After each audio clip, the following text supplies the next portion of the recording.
November 11th may be for veterans, but for some who served, it is a difficult day that reignites old wounds. One soldier who has worked hard to process the past has now been honored for his very personal sacrifice. CTV's Vanessa Lee with that story. The floor is yours.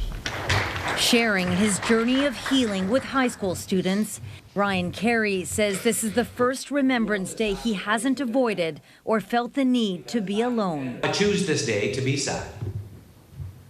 The first part of the day. The second part of the day, I changed my attitude and I try to celebrate the people that I knew. Carey served as a captain in Afghanistan in Operation Medusa, Canada's largest combat operation since the Korean War. 12 soldiers were killed, including 5 from his unit. When I came back, the world hadn't changed, but I had.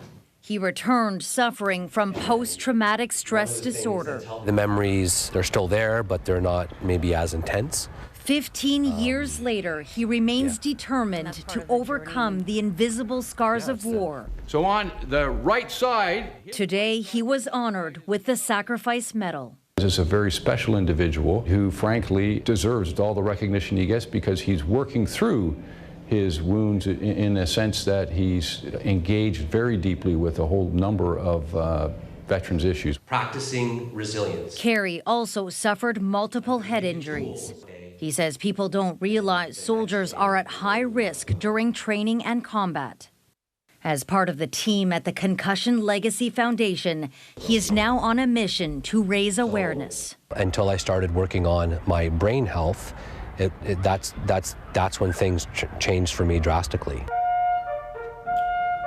His presence here is changing the way students see sacrifice.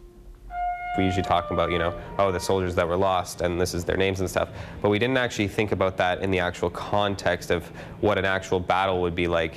Carey says there are many veterans who deserve the Sacrifice Medal, but may be too traumatized to fill out the paperwork. He hopes they're able to get the recognition they have earned. Omar. All right, Vanessa Lee in Montreal tonight.